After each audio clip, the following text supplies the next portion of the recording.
Muy bien, muchas gracias. Bien, pues vamos a empezar sin perjuicio de que vaya llegando más gente. Estas son las ventajas y las desventajas de hacer este tipo de actos en remoto, ¿no? Pero vamos a intentar ser lo más puntuales posibles para aprovechar el tiempo.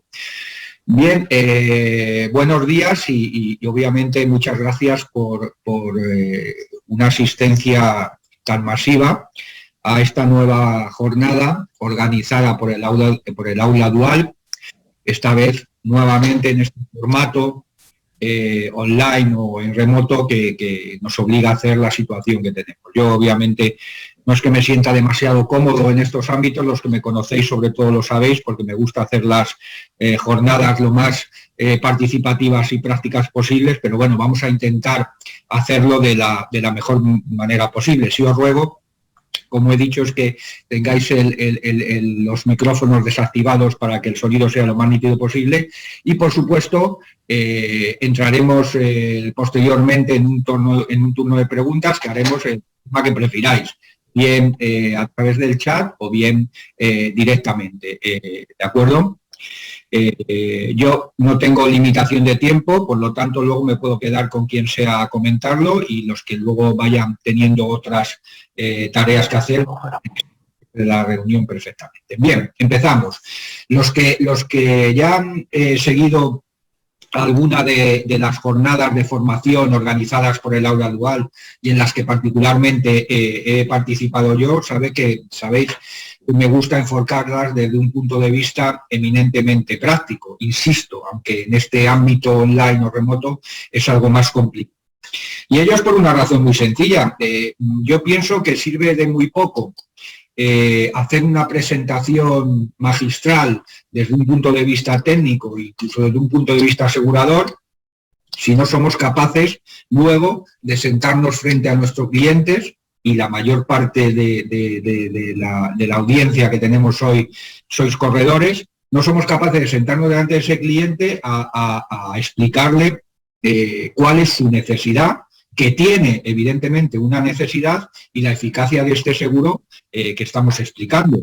Esto se complica aún más cuando estamos hablando de un seguro archiescuchado. Digo archiescuchado, es una palabra que me tomo la licencia de inventarme, pero es que es cierto que no es tanto archiconocido como archiescuchado este tipo de seguro. Estamos cansados, ciertamente, de oír charlas, presentaciones sobre el seguro de D&O, pero estoy seguro de ello, porque, como digo, que por mi labor muchas veces docente y de formación, compruebo que es un seguro que no es tan conocido como desearíamos.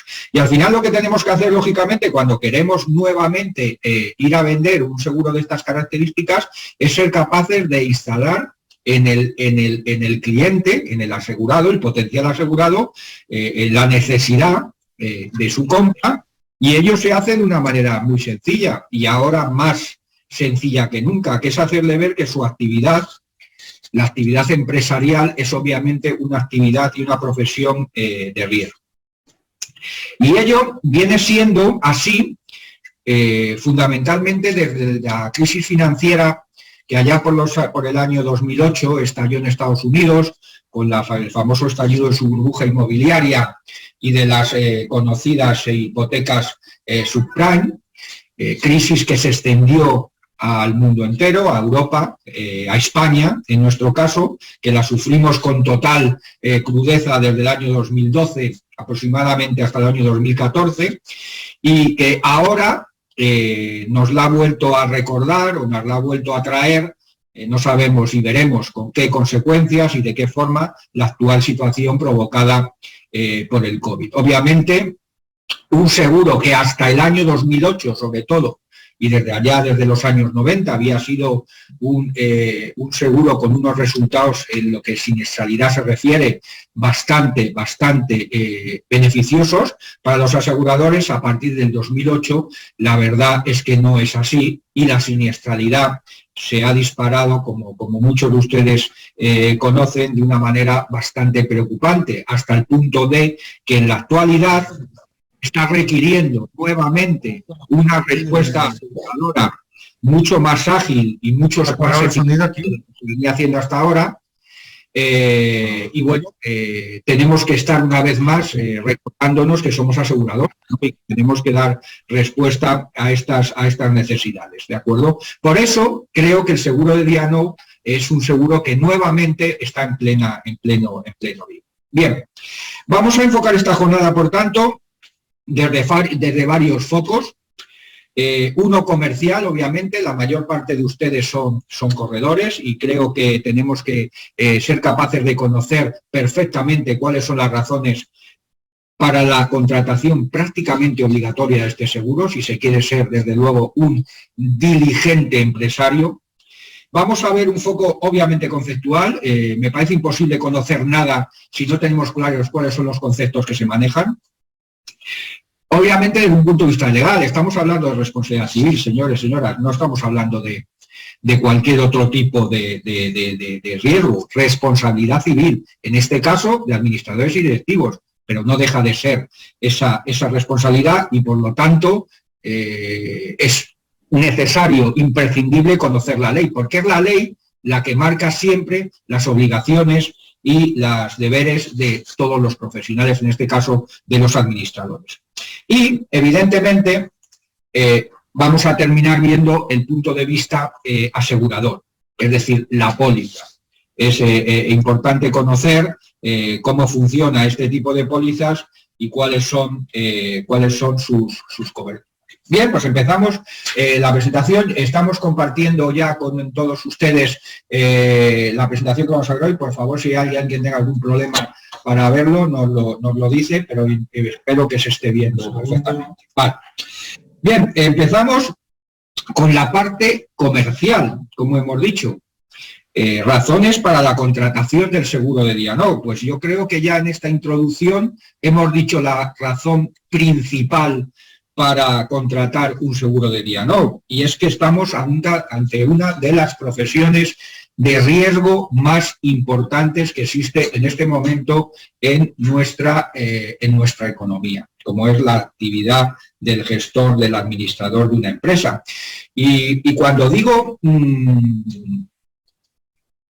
cuando hablo de este riesgo, de esta actividad de riesgo, no me estoy refiriendo a las corporaciones y a las empresas del IBEX, en absoluto. Me estoy refiriendo al mercado al que además nosotros, concretamente Dual, se dirige, que es al de la empresa, al de la pyme y al de la empresa familiar.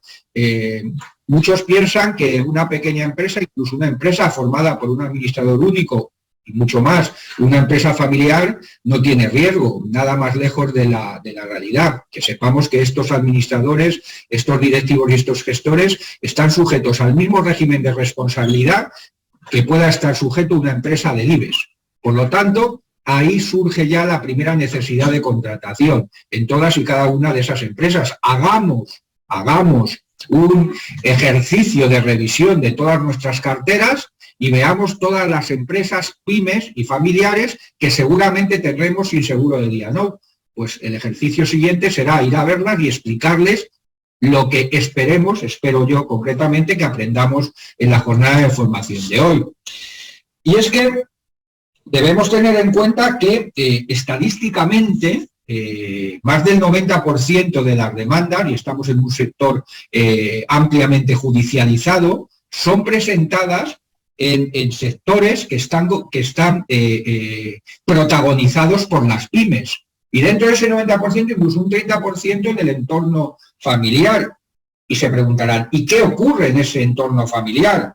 Pues bueno, pues muchas veces en ese entorno familiar lo que se suele hacer es trasladar problemas y conflictos familiares personales entre los miembros de esa familia a ese entorno empresarial, y es cuando surgen los problemas y las reclamaciones. ¿De acuerdo? Obviamente, muchos de sus clientes pensarán, no, sobre todo los administradores únicos, perdón, yo lo tengo todo totalmente controlado y no hay nadie que me pueda reclamar a mí, soy el único que gestiona mi empresa, no tengo socios, no tengo otros administradores, no tengo ningún problema. Bien, pues que sepan que esa empresa seguramente que también tendrá trabajadores, por supuesto tendrá terceros, clientes, proveedores, todos ellos también le pueden reclamar por una deficiente gestión. Por lo tanto, ya eso de que todo está controlado en el mundo del seguro no existe. Si todo estuviera controlado, nuestra presencia carecería de sentido, lógicamente. Y luego, evidentemente, lo que insisto, que aunque sea administrador único, pues tengo la responsabilidad, pero agravada con que además soy el único responsable. Aquí sí que no caben solidaridades ni otras cuestiones. Soy el único responsable y por tanto tengo esa responsabilidad, ¿de acuerdo? Y además responsabilidades que incluso voy a tener en aquellos momentos en que deje entrar. Bien, para completar y terminar este enfoque comercial, decirles que aunque estamos acostumbrados a pensar en el seguro de día no, insisto, mucho con esas empresas, grandes corporaciones del IBEX o no IBEX, pero insisto, grandes corporaciones, también tendemos a cometer el error de pensar siempre en que estos seguros son para miembros de consejos de administración, para el presidente de una compañía, para el CEO, para el CFO, para el director general, y nos olvidamos con que hay muchísimas otras personas físicas dentro de una empresa que tienen capacidad de gestión. Y tanto es así que en estos momentos más del 50% de las reclamaciones no se cursan contra el presidente, contra el CEO ni contra el director general. Se cursan contra esas personas administradores y no solo de derecho, incluso también de hecho, que tienen responsabilidad de gestión dentro de una empresa. Por lo tanto, ese es otro factor muy importante. Y en cuanto a que lo tengo todo controlado, nadie me puede reclamar, insisto, empleados. Es otra de las fuentes fundamentales de reclamaciones en estos momentos en los seguros de día no. Moving, acoso sexual, etcétera. Esas reclamaciones están englobadas también dentro de las posibles coberturas de una póliza de día no. Por supuesto los accionistas, por supuesto los acreedores y por supuesto la administración pública. También estamos muy acostumbrados a ver ya reclamaciones de la administración pública contra estas entidades cuando estás haciendo tu actividad con algún componente de esa administración. Y por supuesto tus propios competidores. Otro factor que viene a agravar en la situación y que viene a hacer desde el punto de vista comercial muy importante la contratación de estas pólizas, situaciones de deuda e insolvencia que causan las crisis financieras que venimos sufriendo ininterrumpidamente desde el año 2008. Esta responsabilidad por deudas o insolvencia hoy en día alcanza a un porcentaje superior al 50% de las reclamaciones.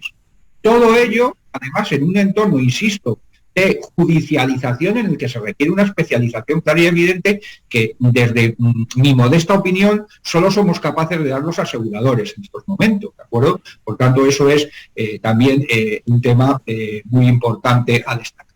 Bien, ¿a quién va dirigido, por tanto, este producto? La lista es innumerable.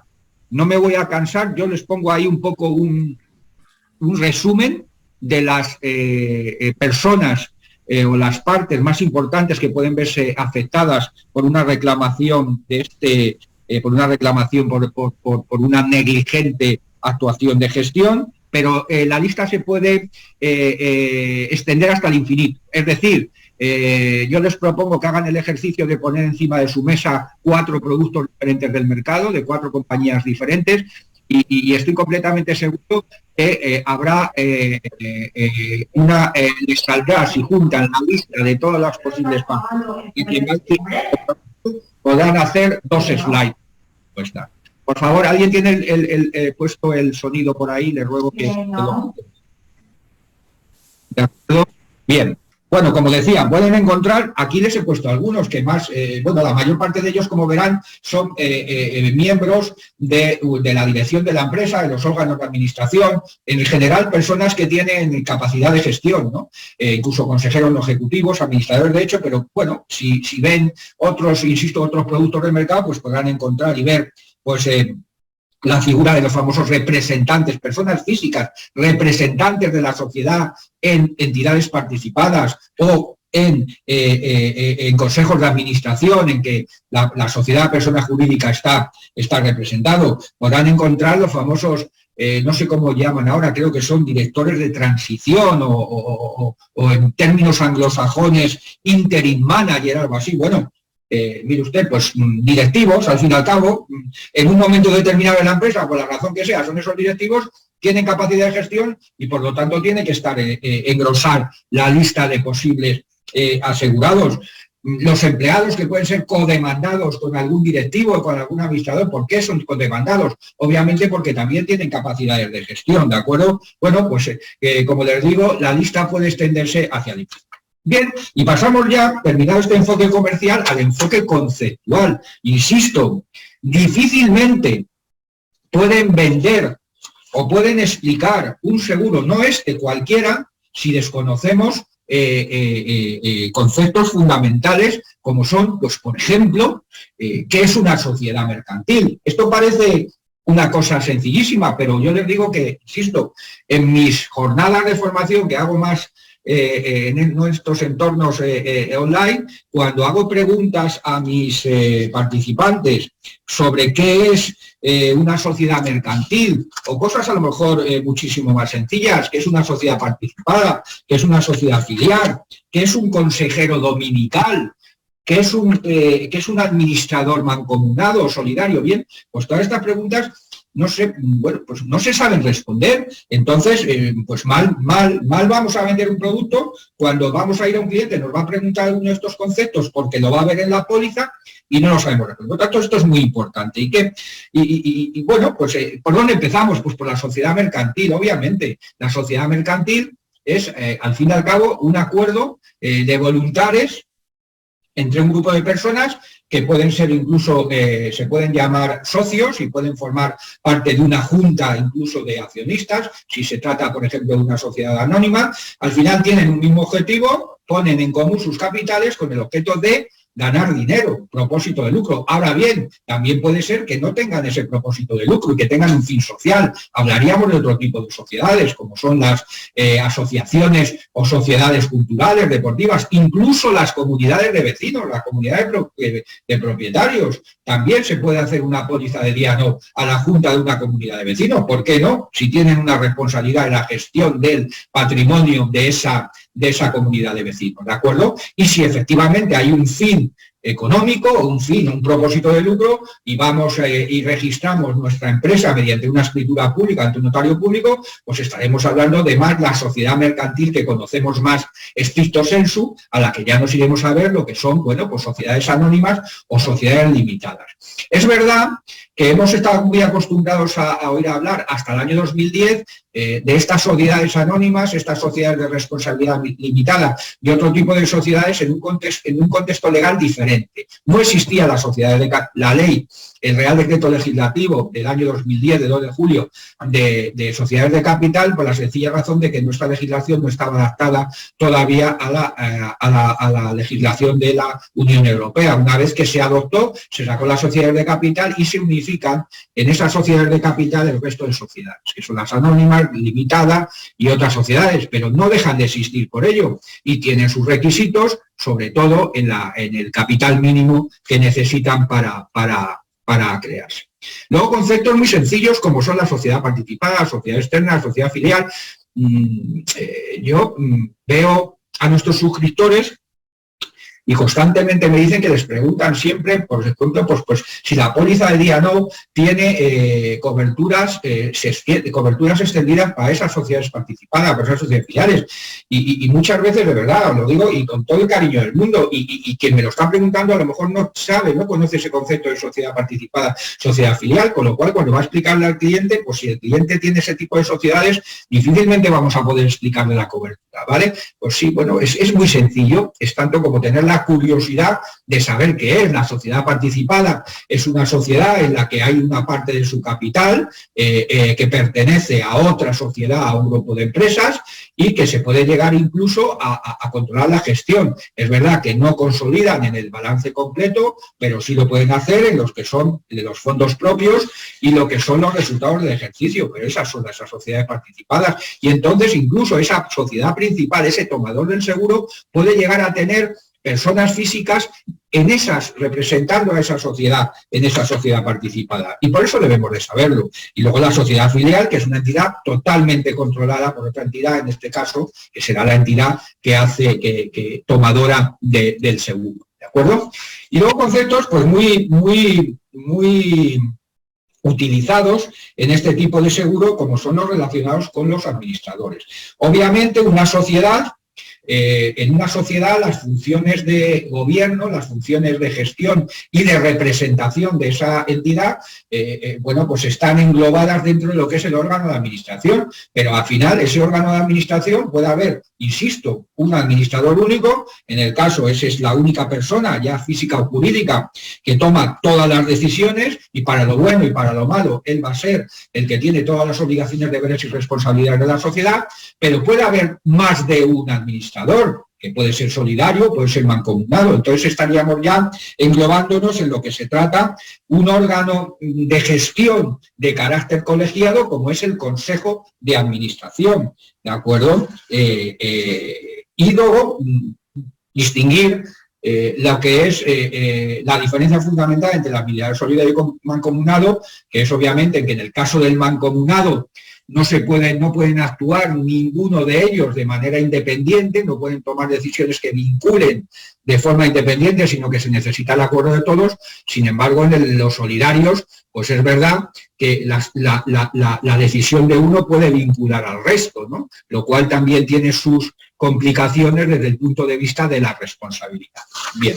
Y luego hay una diferencia muy importante y que sobre todo se incorpora de manera de facto, porque de hecho estaba incorporada antes de la Ley de Sociedades de Capital, que es el administrador de hecho, ¿de acuerdo? Obviamente todos conocemos o nos resulta fácil comprender que es un administrador de derecho, bueno, porque al final es aquel que está inscrito y publicado por el registro mercantil correspondiente.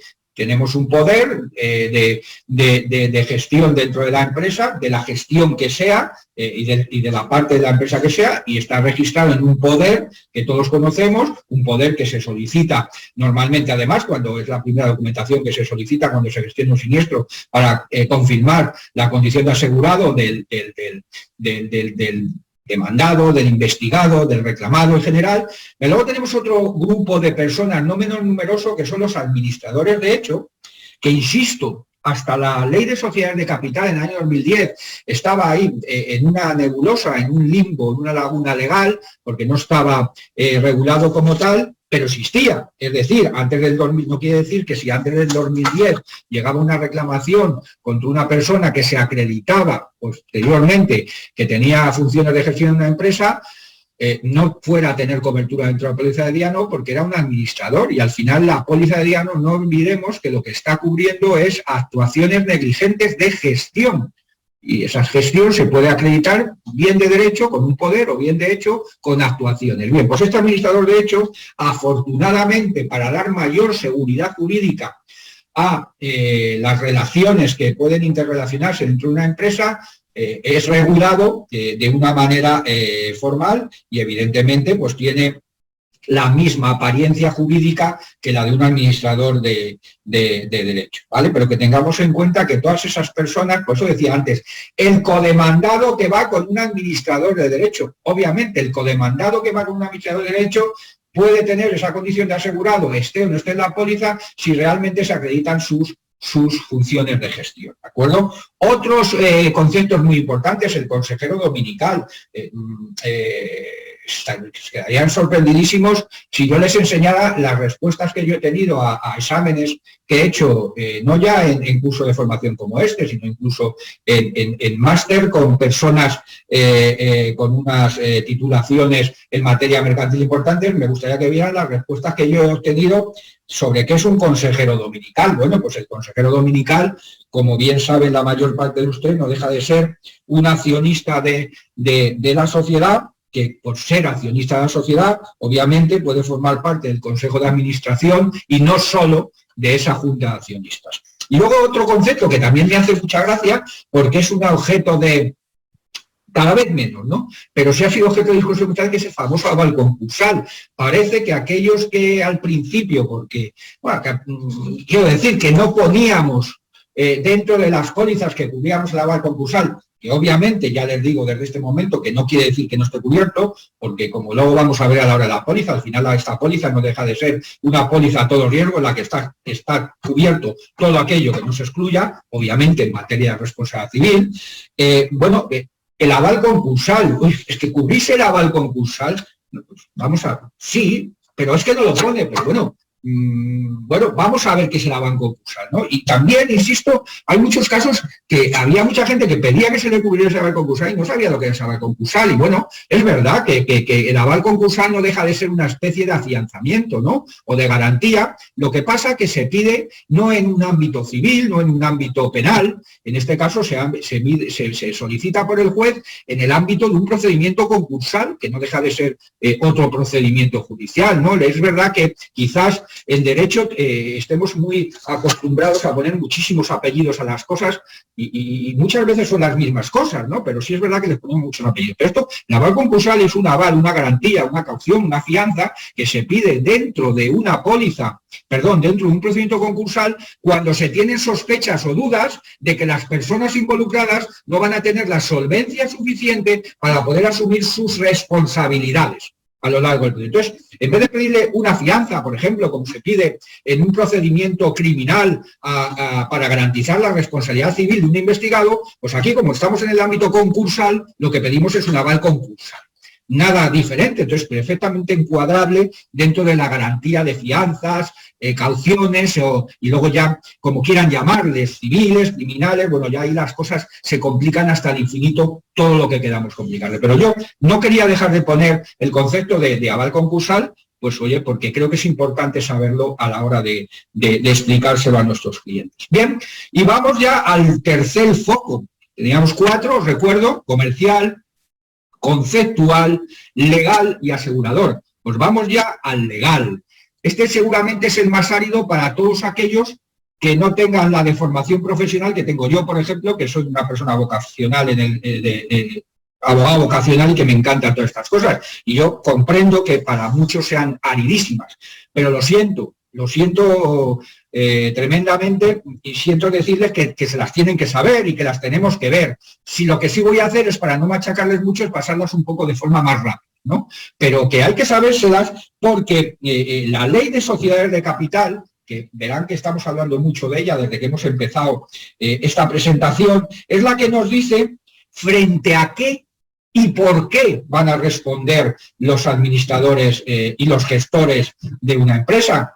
Claro, y es que para garantizar un riesgo debemos saber cuál es el riesgo y es obligatorio saber frente a qué y por qué. Bien, pues la Ley de Sociedades de Capital, en ese artículo 236 que tiene adelante, nos lo dice claramente, ¿vale?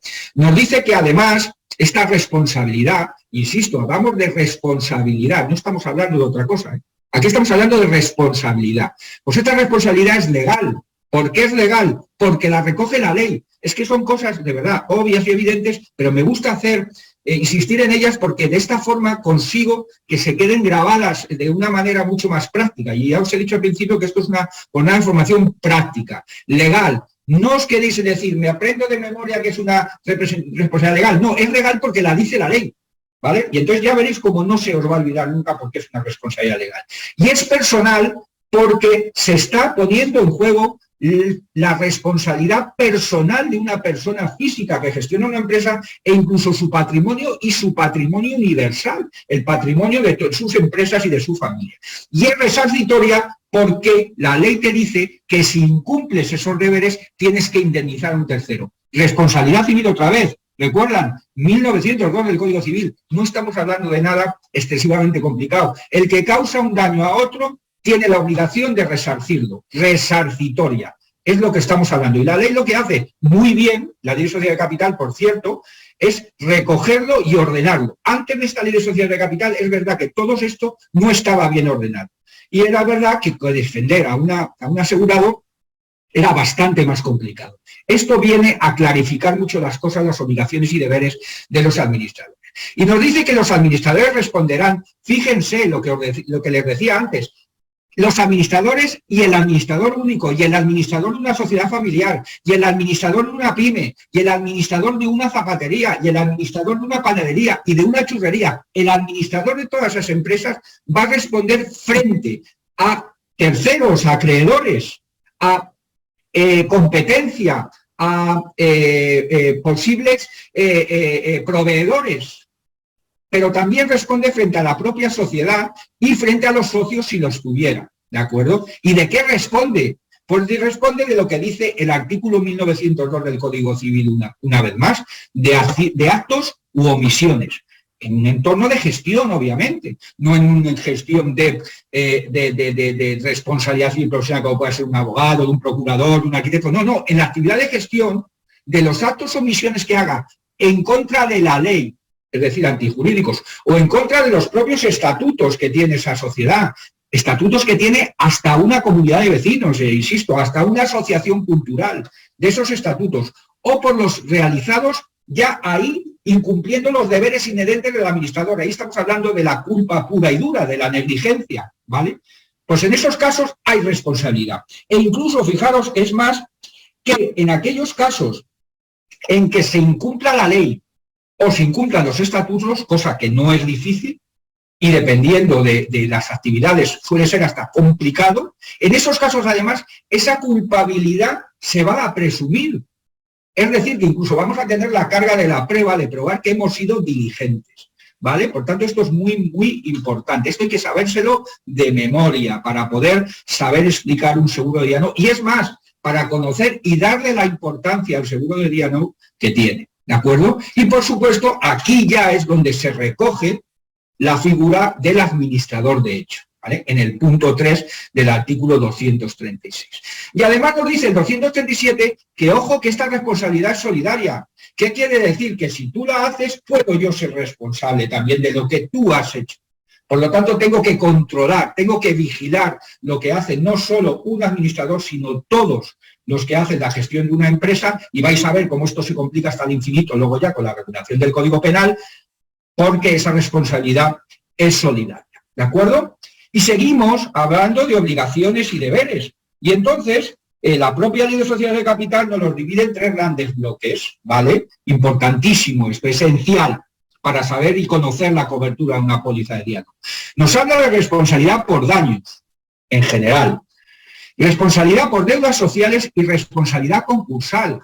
Responsabilidad por daños porque puedo recibir reclamaciones por daños que haya hecho a la propia sociedad, en cuyo caso estaremos hablando de una acción social de responsabilidad, pues puedo estar recibiendo reclamaciones de terceros, socios, personas físicas individuales, en cuyo caso estaré hablando de una acción individual de responsabilidad. Aquí podríamos hacer un monográfico, pero más desde un punto de vista más procesal, de qué es esa acción social o esa acción individual de responsabilidad. Eso, si alguno está más interesado en ello, yo no tengo ningún inconveniente en hacerse, ¿vale? Pasamos también luego ya a la responsabilidad por deudas sociales. Recordad que al principio os decía que la situación financiera lleva a insolvencias en las corporaciones, en las entidades, y eso puede dar lugar a deudas sociales. Bien, pues la Ley de Sociedades de Capital, en su artículo 367, impone una responsabilidad personal por las obligaciones sociales a todos aquellos administradores que no hayan promovido la disolución de la sociedad. Sabéis que la ley concursal impone una serie de requisitos a partir de los cuales es obligatorio que el administrador convoque el concurso, o sea, inste el concurso, ¿no?, de esa sociedad. Si solo por el hecho de no hacerlo, podemos ser responsables. Y recuerdo que si somos responsables, desde ese mismo momento, todas las deudas que contraiga esa sociedad van a ir a cargo de ese administrador. Así que fíjense la importancia que tiene el artículo 367, ¿de acuerdo? Y la importancia que tiene esta póliza. Es que efectivamente, que estamos respondiendo con nuestro patrimonio ante las deudas sociales que tenga la sociedad. Y esto, insisto, no es muy conocido. ¿Y qué decir de aquellas entidades que ya entran en concurso?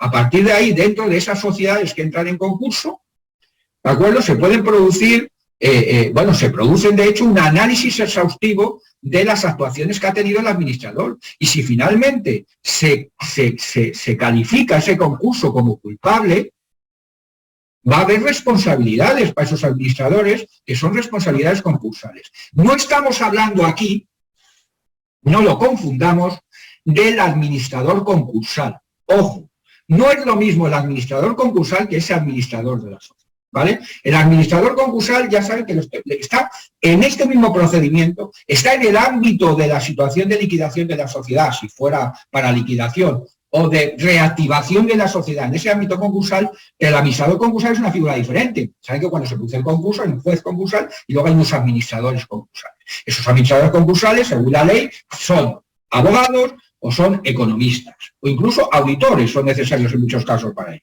Esos van a llevar la administración de la sociedad, pero su responsabilidad, que la hay y está también legalmente establecida, no se va a garantizar en estas pólizas, esa se va a garantizar en otro tipo de pólizas.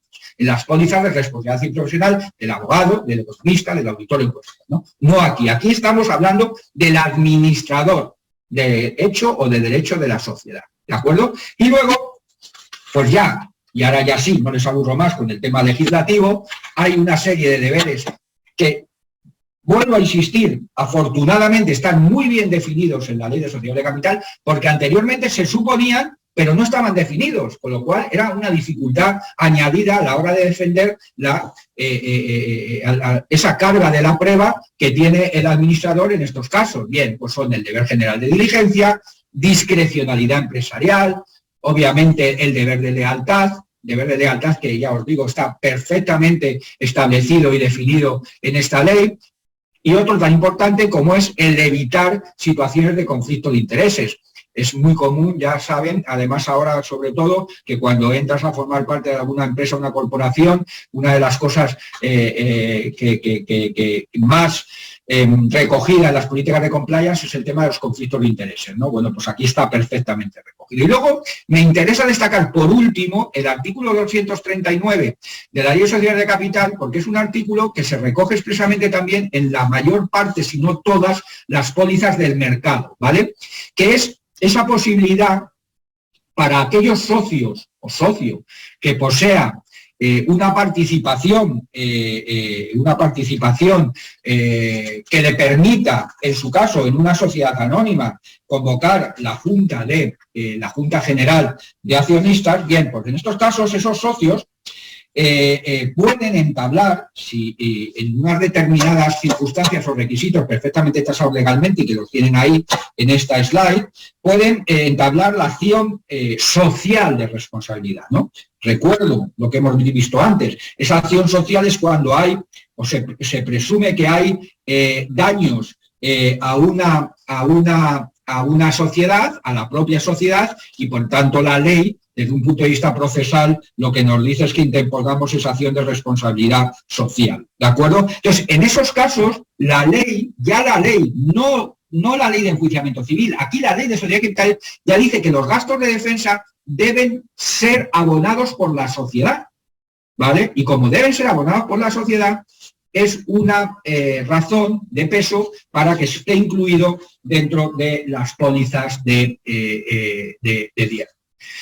Y a todo esto, a la Ley de Sociedades de Capitales, pues bueno, vino a complicar un poco la cuestión, la reforma del Código Penal del año 2015, ¿no? Que es un poco, para que les suene, la que vino a traer este conflicto famoso de la responsabilidad penal de las personas jurídicas. Bueno, también podríamos hacer un monográfico sobre la responsabilidad penal de las personas jurídicas y si estaba cubierto antes y después, ¿no? Y qué es lo que se cubre ahora, después de la reforma del Código Penal. Pero bueno, no es el momento y también les invito a si tienen interés en ello, en discutirlo conmigo o incluso proponer cualquier monográfico dentro del aula dual al respecto, ¿de acuerdo? Pero bueno, lo que me interesa destacar es que efectivamente, pues en esta reforma del Código Penal aparece la figura del artículo 31 bis, que es el que viene un poco, hablando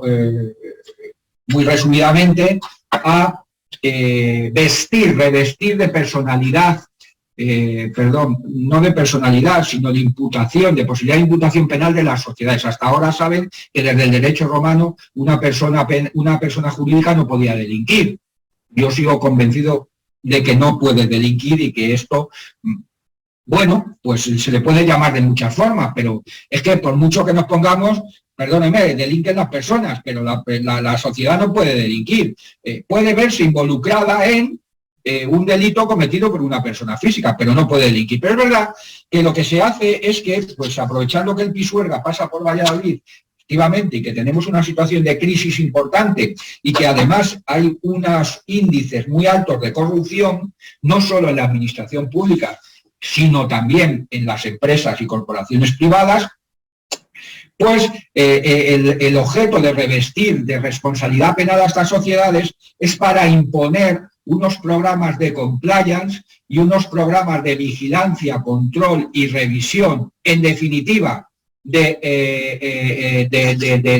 ser más diligentes en revisar el trabajo que hacen todos los empleados de una corporación, la famosa obligación que tiene que ha tenido siempre el empresario y el buen padre de familia, 1903 del Código Civil. Es decir, que no estamos inventando tampoco nada que no estuviera inventado, de la culpa invigilante. No solo la culpa ineligendo, sino la culpa invigilante, ¿de acuerdo? Debemos ser capaces de vigilar. ¿No existía esto hasta ahora? Sí, existía. ¿Han oído ustedes hablar de las políticas de compliance antes de la reforma del Código Penal del año 2015? Sí, seguro. Han oído hablar de las políticas de compliance. Nosotros teníamos políticas de compliance, sobre todo las empresas multinacionales que tienen mucha tradición anglosajona han tenido esas políticas de compliance. Bien, pues aquí lo que hacemos es no... forma no criticable, obviamente, porque además está bien que se establezca legalmente, pues establecemos la obligación ya de esos programas de compliance. Obligación, presunta obligación, porque no, la ley, no van a ver ustedes ninguna ley que les obliga a tener ese programa de compliance. Pero lo que sí les dicen, a ser su contrario, el Código Penal, en esta reforma le dice, ojo, si mañana usted tiene un problema relacionado con alguno de los delitos que se enumeran en el Código Penal, que pueden ser objeto de imputación de la sociedad como responsable penal y no han aplicado, no demuestran que han aplicado estos programas de compliance, estos programas de vigilancia, de control y de revisión, van a ser condenados. Ahora, si me demuestran que los han aplicado, pueden ser absueltos. Por tanto, no es obligatorio, pero si los tenemos muchas garantías de ser absueltos. Y a la luz de esta novedad penal, pues aparecen las figuras del compliance officer, el community manager, el consejero coordinador, el coordinador financiero, el director de cumplimiento normativo, el data protection officer, etcétera, etcétera, etcétera. Y recuerdan, seguimos extendiendo, seguimos ampliando la cobertura de posibles afectados por el seguro o posibles asegurados. Y vamos ya al cuarto y último foco, que es la ONU.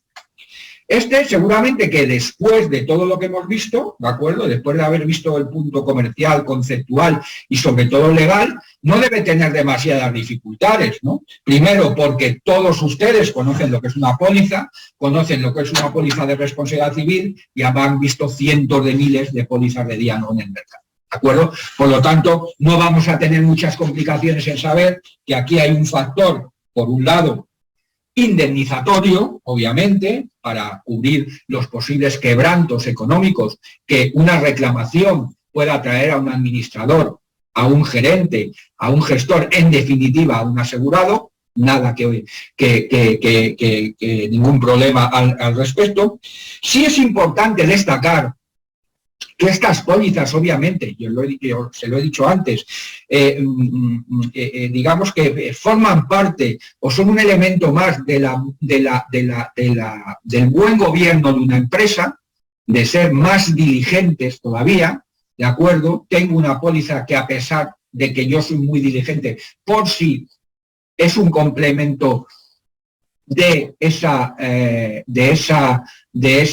buen hacer, incluso de mi póliza de responsabilidad civil general, de mi póliza de responsabilidad profesional, porque debo recordarles que las pólizas de día no, nada cubren relacionado con su actividad profesional. Es decir, una cosa es mi actividad de gestión como administrador o como socio de la empresa, y otra cosa es como yo ejerzo mi actividad profesional. Ejemplo claro, despacho de abogados, habrá una responsabilidad civil profesional como abogado y habrá otra responsabilidad civil profesional como socio del despacho, ¿de acuerdo? Por lo tanto, se excluye expresamente esa responsabilidad civil profesional.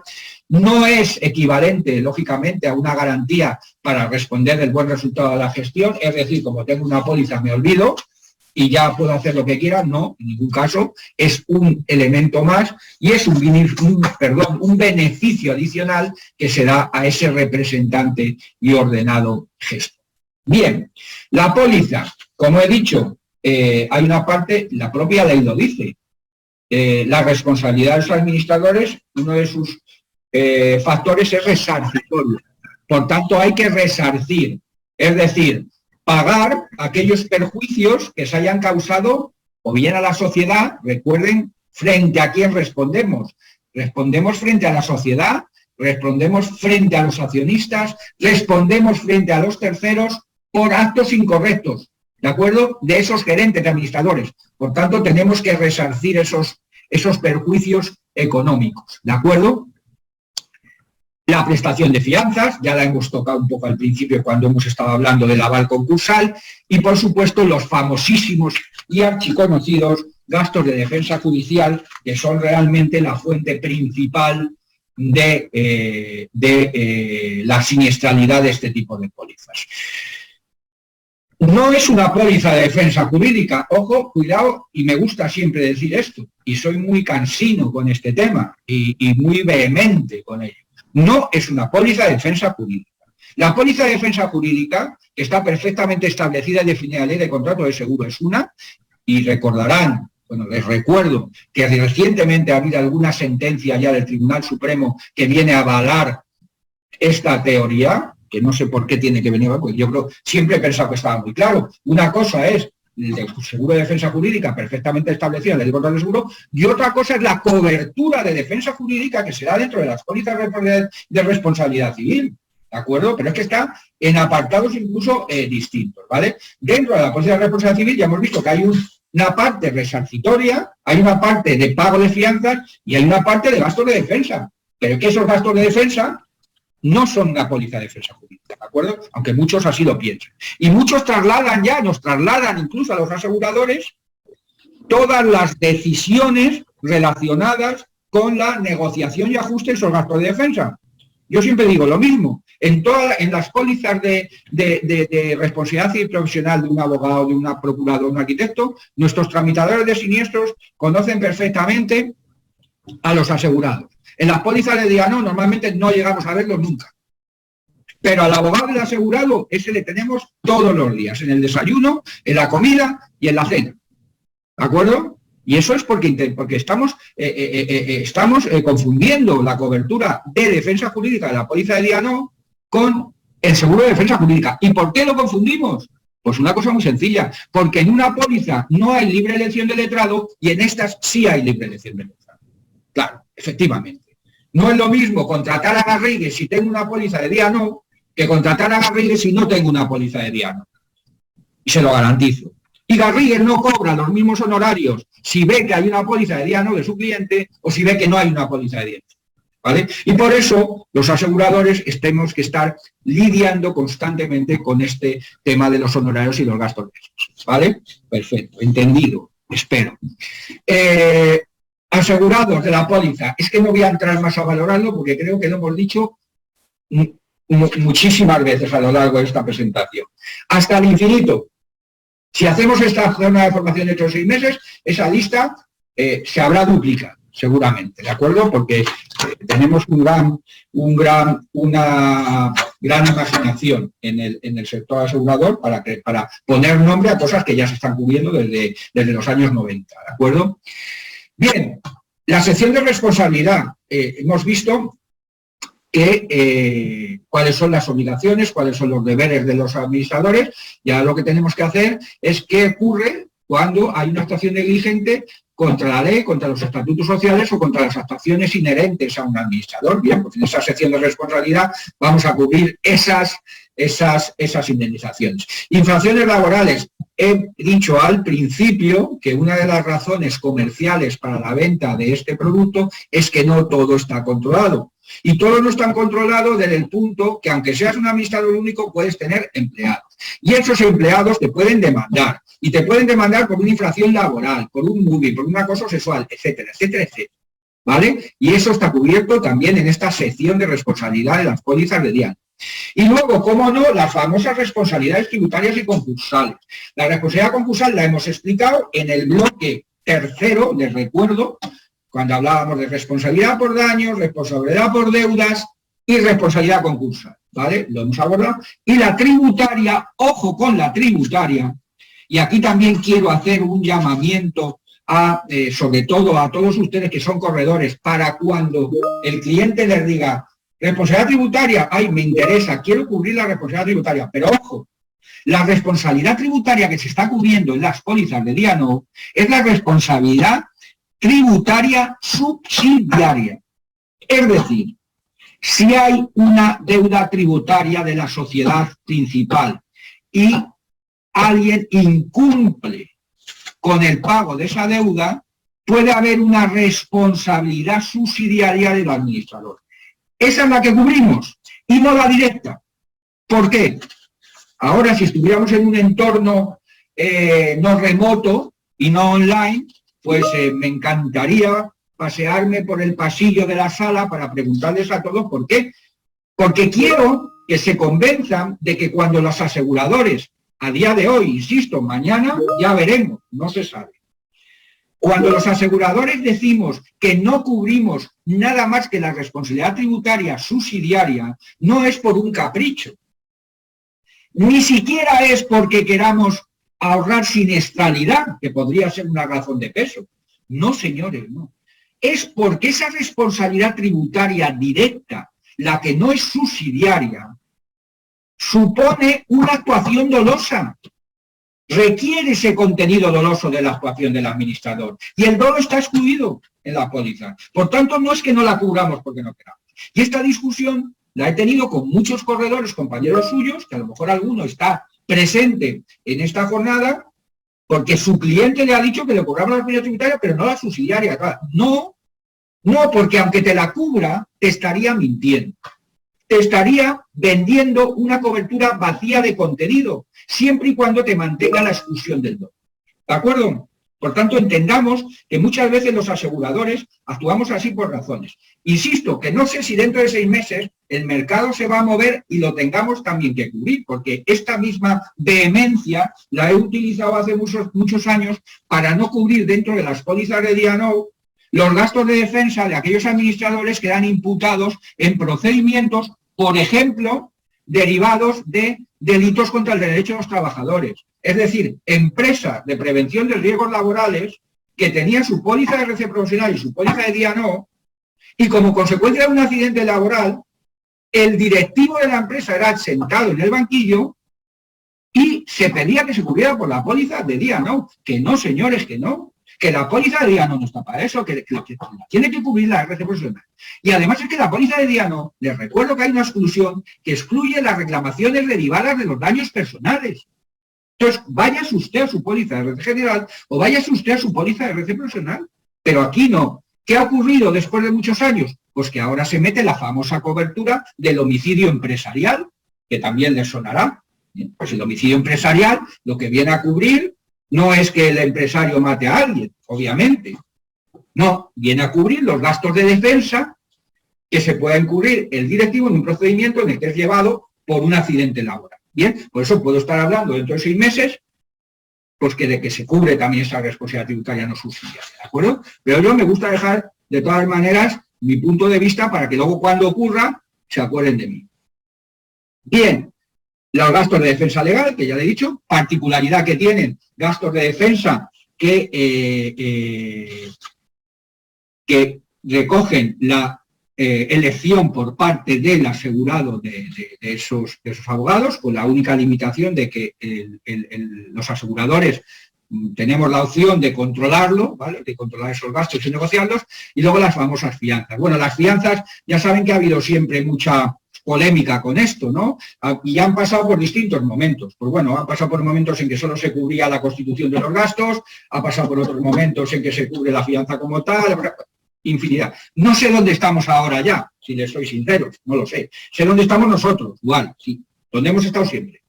Desde el principio, desde que empezamos a hacer pólizas de D&O, hemos cubierto las fianzas. No hemos distinguido entre fianzas civiles y criminales. También, si estuviéramos en un formato práctico, me pasearía por el pasillo diciendo o pidiendo, por favor, que alguien que me diga dónde viene la definición de fianzas civiles y criminales. Yo es que, por lo menos a lo mejor en la Complutense eso no se enseñó. Puede ser que en otras universidades se haya enseñado. No, mire usted, hay fianzas. Lo que pasa es que hay fianzas en ámbitos civiles y hay fianzas en ámbitos penales y hay fianzas en el ámbito concursal, el famoso aval concursal, por ejemplo, ¿vale? Pero nosotros hemos estado siempre en el mismo punto. Hemos cubierto las fianzas, ¿vale? Hemos cubierto las fianzas. 1 millón de euros en el juzgado, sí señores, para garantizar la responsabilidad civil del administrador. No sé dónde está el mercado ahora mismo. Nosotros estamos ahí, de momento, ¿vale? Y luego otra polémica que es, ¿en actos dolosos o no actos dolosos? Hombre, hay que partir de la premisa de que las pólizas de D&O, la actuación dolosa debe estar confirmada por sentencia firme. Por lo tanto, mientras no haya sentencia firme hay presunción de inocencia, algo cada vez más difícil de entender en este país, sobre todo lo de la presunción de inocencia, ¿no? Hasta que nos condenen. Y entonces, evidentemente, anticipamos el rogato de defensa. ¿Y cómo no las fianzas? Otra cuestión es que en el momento que, por la razón que sea, se confirme que hay una actuación dolosa, hay que devolver esas cantidades, ¿vale? Y sobre todo muchas más cosas, porque también puede haber indemnizaciones a terceros que haya que pagar. Les recuerdo que no solo responde frente a la sociedad, frente a los socios, frente a los acreedores, frente a terceros. Imagínese usted que como consecuencia de una actuación dolosa de un empresario en la labor de gestión ha causado un daño a un tercero. Ese tercero te interpone una acción al asegurador y el asegurador, porque lo ha dicho nuestro Tribunal Supremo, debe abonar esa indemnización aunque haya dolo, sin perjuicio de que luego requisamos, ¿de acuerdo? Entonces, que tengamos muy claro ese tema también. Y bueno, luego, pues garantías como sanciones administrativas, obviamente también es una cobertura que tampoco tiene muchísima más complicación, ¿vale? Pues la pueden encontrar esta cobertura también en todas las pólizas del mercado, incluye incluso la de la Agencia de Protección de Datos e incluso bueno, pues también puede haber una variedad para cubrir sanciones del Tribunal de Cuentas, porque es que también esa es otra cuestión, de verdad, es que hay muchas cosas que nos podríamos estar aquí hasta el infinito, porque hay otra cuestión que también he visto muy a menudo, que es la discusión que hay en torno a las actuaciones del Tribunal de Cuentas, cuando un Tribunal de Cuentas entra a inspeccionar una empresa de la Administración Pública y inicia un procedimiento de alcance, bueno, y entonces, no, eso no lo cubro, no, eso no, es que eso son otro tipo de sanciones, es que se monta un lío aquí cuando una compañía a lo mejor, como en un momento determinado, Dual Ibérica saca un producto para cubrir en un momento determinado esos procedimientos ante el Tribunal de Cuentas, en algunos casos esas sanciones. Dicen que no es responsabilidad civil, pero ¿cómo no va a ser responsabilidad civil? Pero si es que lo que se está diciendo es que un administrador, en el ámbito de la administración pública, ha gestionado mal un dinero que es de todos. Y entonces, en vez de entrar un tribunal civil, un tribunal criminal, porque entra el Tribunal de Cuentas, pero porque lo dice la ley, que es que no se lo inventa nadie. ¿Cómo no vamos a ver dentro de una póliza de gestión de administradores este tema, ¿de acuerdo? Bueno, pues también, y luego ya si les decimos el tema de las famosas, si podemos cubrir o no las sanciones, pues ya nos metemos en otro monográfico, que también pues me pongo a su disposición para hacerlo cuando quieran. Yo, ya saben, los que me conocen, que soy partidario de cubrir las sanciones en tanto en cuanto no hay una ley que diga lo contrario, y como de momento no la hay, pues voy a cubrir las sanciones, lógicamente, sin que nadie me diga nada al respecto. Y luego las famosas coberturas de gastos, bueno, pues aquí entramos ya en el popurrí, ¿no? En los fuegos artificiales que tienen estas pólizas de D&O siempre, que bueno, que tienen relación con gastos de restitución de imágenes, gerencia de riesgos, emergencias, tradición. Bueno, yo en mi larga carrera les digo que hemos indemnizado pocos siniestros con relación a estos gastos, pues sí es verdad que algunos de ellos vienen teniendo más importancia, sobre todo, les digo, el de privación de bienes, porque sí es verdad que nuestros tribunales pues han cogido la extraña costumbre ahora, sobre todo en el ámbito penal, cuando investigan a alguien, pues lo primero que hacen es embargarle todos sus bienes, con lo cual no tienen ni para pagar el colegio de sus hijos o el alquiler de su casa. Entonces sí es cierto que esta cobertura de gasto de privación de bienes pues puede tener algún sentido. Pero vamos, esto lo van a encontrar en todas las pólizas de D&O e incluso, como en el caso de la condición de asegurados, extendida hasta el infinito, ¿de acuerdo? Y luego, pues coberturas que van a encontrar también en las pólizas de D&O y que no tienen mayor importancia, bueno, pues es el tema de las coberturas en las filiales y las entidades participadas. Por eso ven, ¿se acuerdan del foco conceptual, el 2, que hemos visto en la jornada de formación? Si no les hablo de qué es la filial y qué es la entidad participada, al que no lo supiera ya, pues ahora le hablo de que tenemos una cobertura para esas filiales y esas entidades participadas y no va a saber qué es lo que cubrimos ahí, ¿no? Bueno, pues ¿qué cubrimos? Pues evidentemente esos administradores, esas personas físicas que tenemos en esas sociedades participadas o en esas filiales que reúnan esos requisitos del concepto de sociedades participadas o filiales. Los daños a los recursos naturales.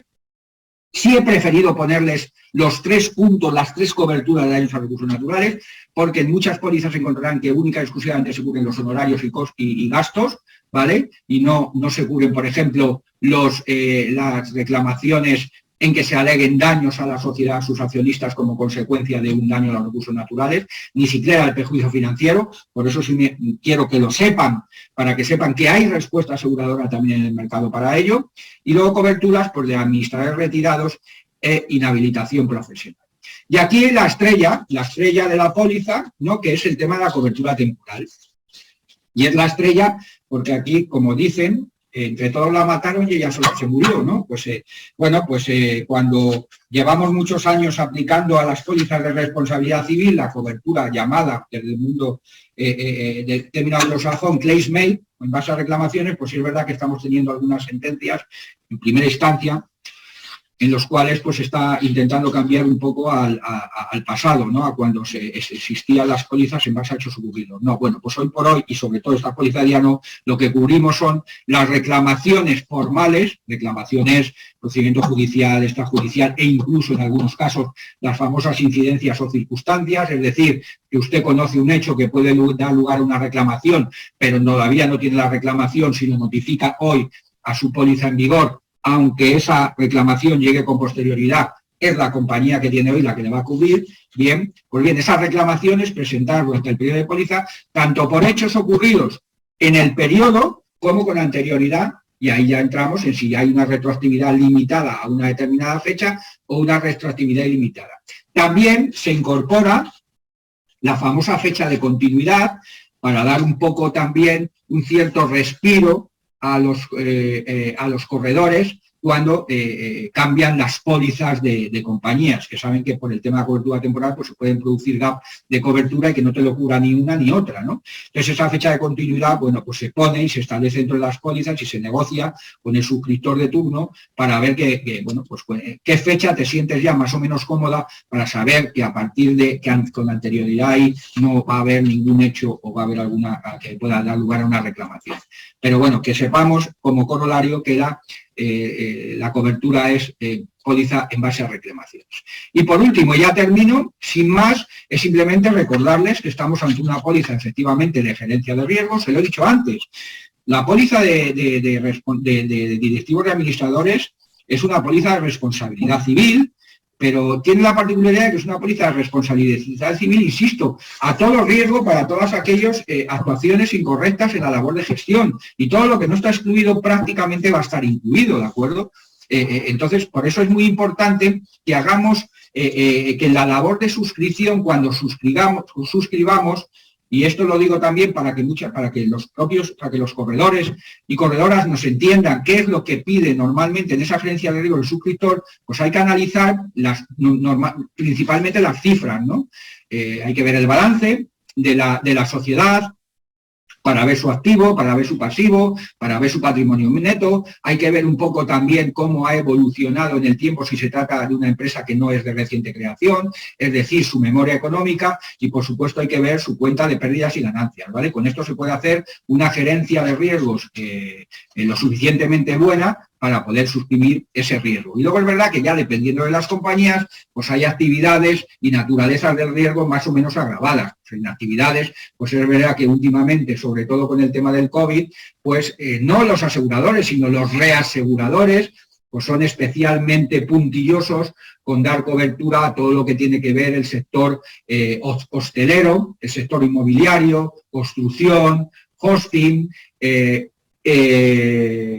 todo lo relacionado con aviación, etcétera. Y luego en lo que es la naturaleza del riesgo, pues hombre, obviamente a las empresas de nueva creación con menos de 3 años de vida, empresas que no han tenido beneficio en los últimos 2 años, empresas que están muy afectadas en su ínterin empresarial por fusiones y que tienen estados financieros dudosos, pues hombre, no digo yo que no sean asegurables, porque yo además insisto siempre que tenemos que ser conscientes de que somos aseguradores y para eso estamos, pero sí es verdad que tienen más dificultades de encontrar esas cosas, ¿vale? Y por último, pues que sepan que en Dual Ibérica, agencia de suscripción, como saben, más importante y más grande del mundo, pues seguimos manteniendo nuestras coberturas de primerísima línea, primerísima solvencia por cuenta de aseguradores, como son Liberty y AIG en nuestro binder, digamos, que nosotros llamamos principal, en el que tenemos capacidad hasta 15 millones de euros, lo cual creo que hoy en día es muy importante porque no es fácil encontrar capacidad en el seguro de diano en el mercado. Y luego tenemos un segundo acuerdo de apoderamiento, en este caso con HDI, también otro asegurador de total solvencia, para en exceso de 5 millones llegar hasta 15, ¿vale? Son los dos contratos que tenemos en la actualidad. Bien, y yo con esto pues doy por terminada mi exposición. Les pido perdón porque estaba puesta para media hora, pero me tomo la libertad de, como estoy en mi casa y es el aula dual, pues la he extendido durante 1 hora. En este entorno además se permite que unos salgan, otros entren y así el que no se haya sentido muy interesado se ha podido salir. Y nada más, a partir de aquí yo estoy a su disposición para preguntas. Como les digo, bien directamente abren su micrófono y me preguntan, o bien a través del chat, como prefieran. Y si no, pues tienen mis datos y me llaman y me preguntan o lo que ustedes quieran. También quería decirles que el aula dual, por supuesto, como habla de formación, está a disposición de todos nuestros clientes, corredores, obviamente, y que bueno, que nos propongan cosas, y ya les digo, y monográficos, y yo les he ido por ahí dejando perlitas, ¿no?, de cosas muy interesantes que hay para discutir en este sector y para discutirlas entre todos y aprender, ¿no?, que es para lo que estamos, y sobre todo pues para ser aseguradores solventes, ¿de acuerdo? Pues nada, muchas gracias y a su disposición.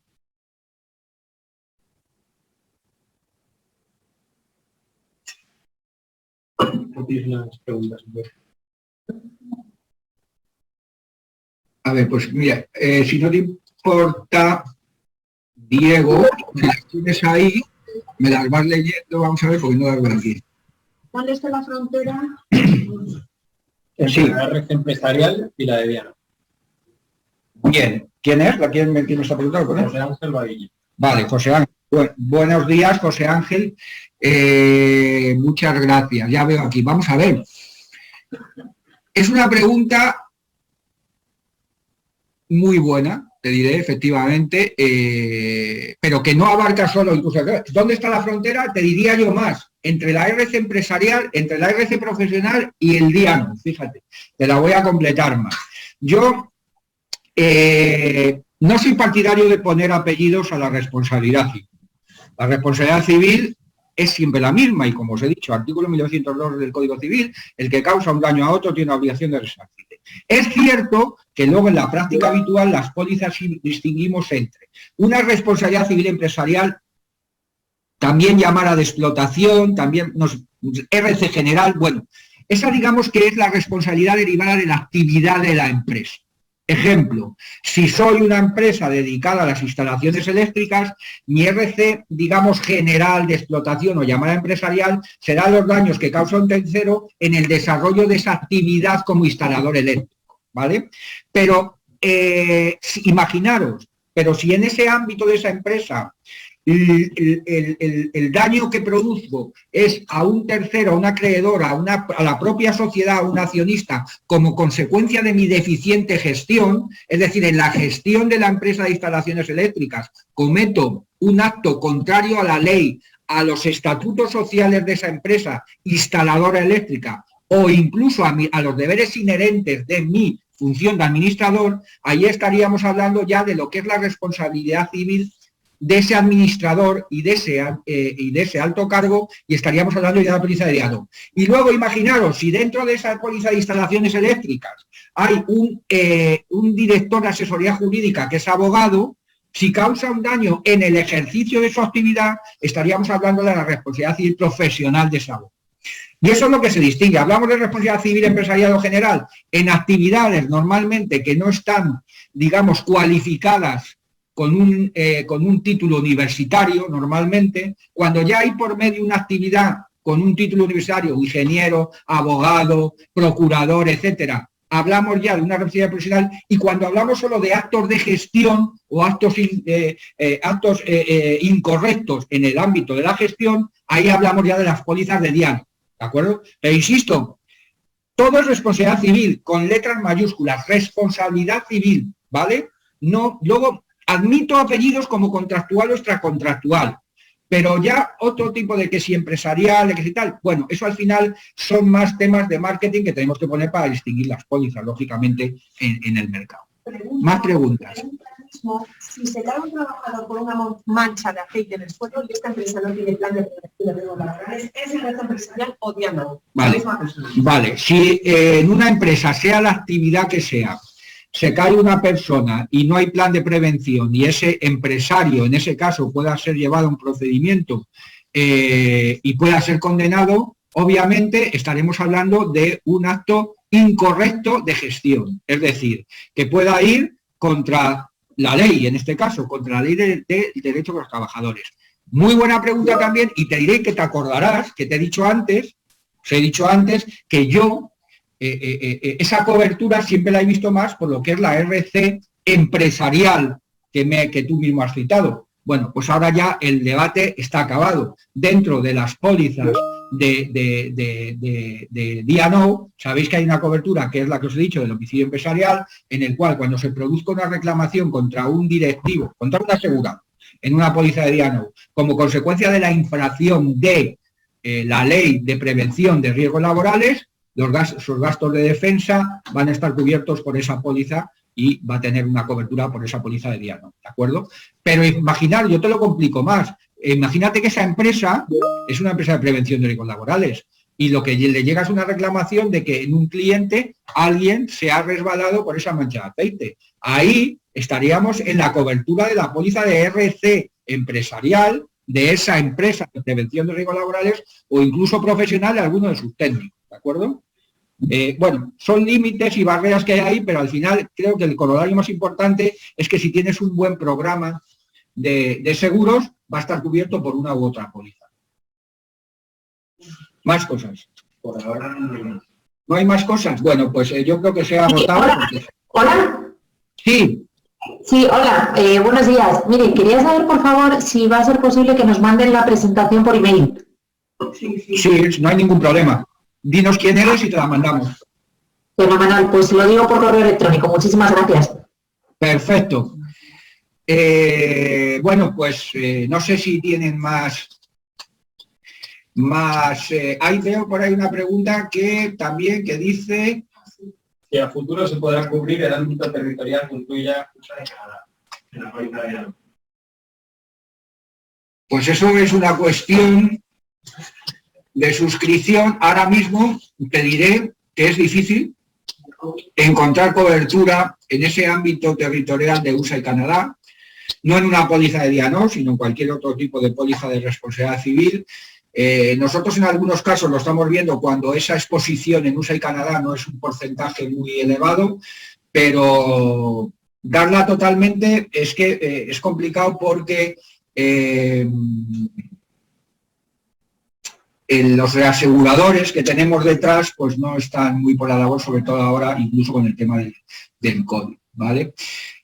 Veo también que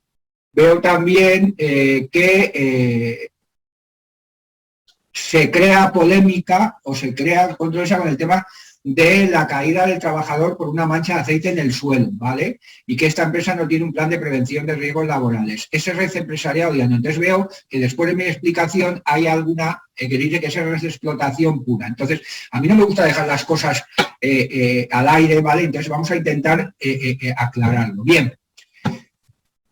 Insisto, si en una empresa cuya actividad no es la de prevención de riesgos laborales, alguien se cae dentro de la empresa, efectivamente, puede haber una cobertura por la póliza de RC empresarial, de la RC pura, como creo que le llamáis ahí, de la RC explotación pura, no tanto de la explotación, sino, te recuerdo, de la RC patronal, ¿vale? Podría haber una cobertura para RC patronal. Pero no nos olvidemos que si la causa de ese accidente es que esa empresa, que está obligada a tener un plan de prevención, no lo tiene, la responsabilidad de que tenga un plan de prevención o no es un acto incorrecto contra la ley de prevención de riesgos laborales. Y os recuerdo, en el artículo 236 de la Ley de Sociedades de Capital, que una de las responsabilidades por las que puede responder un administrador es por incumplir la ley. Y si ese administrador se demuestra que ha incumplido la ley de prevención de riesgos laborales, tiene responsabilidad y podría estar cubierta por la póliza de día. Lógicamente, perfectamente, si tiene una póliza de RC de explotación con la cobertura de RC patronal, esa RC patronal, por supuesto, entrará en primera instancia y cubrirá. Pero si yo fuera el que pago la RC patronal, inmediatamente repetiría contra la compañía que tiene el seguro de día. No sé si con esto queda más claro el tema. Sí. Tienes una pregunta. Si un grupo de empresas quiere contratar a la póliza producir de una empresa madre, por llamarlo así, y una de sus filiales tuvo una demanda, ¿es factible contratar a la póliza? Hombre, es factible contratar la póliza, sí, la puedes contratar. Otra cosa es que tengas cobertura, claro, para el siniestro. En la cobertura, además, veréis en las pólizas que cuando se hace en la extensión de cobertura a las sociedades filiales, se dice que se cubren las reclamaciones que se puedan sufrir a partir de que esa sociedad ha pasado a ser filial, ¿vale? Pero efectivamente tiene que ser así, vamos, no, en otro caso no podría tener sentido. Andrés, Sí. soy José Antonio Vadillo. Te quería preguntar si en muchos casos en los accidentes laborales, sobre todo en empresas pequeñas, se trae al procedimiento al administrador e incluso se le condena penalmente al administrador. Sí. Debe de responder, pero a mi juicio es un hecho también de empresa. Claro, por eso puede solaparse perfectamente las pólizas e incluso luego los aseguradores lo que hacemos normalmente es incluso repetir unos contra lo que te decía. Efectivamente, si tú tienes una cobertura de RC de explotación con patronal, pues podrías pagar y repetir si realmente se acredita que no existe un cumplimiento de la Ley de Prevención de Riesgos Laborales. Eso tú, José Antonio, lo sabes muchísimo mejor que yo porque eres mucho más experto. No, ni mucho menos. Estoy aprendiendo mucho de lo que estás diciendo. No, bueno, oye, no creo. Dime. Oye, una cosa, Andrés. Los gastos de defensa jurídica, que no te he entendido bien, que en las pólizas de D&O hay libre elección de abogado, Sí. Siempre son del artículo 74, no es el seguro específico. ¿Has dicho eso? ¿No te he entendido, José Antonio? No, que los gastos de defensa jurídica... que en las pólizas de D&O hay libre elección de abogado por parte del asegurado, son los referidos del artículo 74. No, lo que te digo es que no son gastos, no es una póliza de defensa jurídica, son los gastos de defensa que otorgas a una póliza de responsabilidad civil, a una póliza de daños, a cualquier otra póliza, ¿vale? Bueno, lo que quiero decir aquí es que no estamos hablando de seguro de defensa jurídica. No. Ah, vale. Efectivamente. Además sabes sobre todo porque además tú has hecho un comentario sobre ello muy bueno sobre la reciente sentencia del Tribunal Supremo en un tema de esto. No estaba relacionado con una póliza de responsabilidad civil general, ni profesional, ni de día no, pero sí estaba relacionado con otro ámbito en el que estaban en colisión las coberturas de defensa jurídica de la Ley de Contrato de Seguro, del seguro de defensa jurídica y la cobertura de defensa jurídica de una póliza. ¿vale? Entonces, yo lo que defiendo siempre, y tú lo sabes, porque sabes que siempre lo he hecho así, es que, ojo, que en las pólizas de RC, igual que una póliza de RC general, tiene una cobertura de RC de explotación, RC patronal, RC de productos, RC de posttrabajos, pues hay una cobertura de defensa jurídica. Entonces, esa cobertura de defensa, igual, por eso, y lo defiendo para tener el asegurador la facultad de dar esa libre elección de letrado o no darla. ¿Qué ocurre en las pólizas de RC profesional? Pues que siempre, por ejemplo, es verdad que sobre todo en las pólizas de RC profesionales, sea cual sea, sabes que no hay esa libre elección de letrado. Entonces siempre nos encontramos con que el asegurado tiende a tener la tentación de plantear el conflicto de intereses porque dice que quiere llevar su propia defensa, sobre todo en el ámbito penal.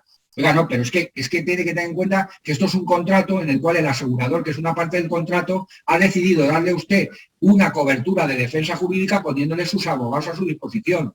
Y en el caso de Diano, sin embargo, por razones de mercado, se le da la libre elección. Pero no es el seguro de defensa jurídica que usted contrata con Capara o con cualquier otra, ¿vale? Es distinto. ¿Más preguntas?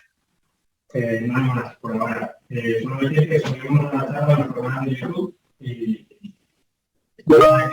de un libro que por favor analiza Pablo Domínguez, que aquí de chat, es de Pamplona, domínguez@globaliberica.com.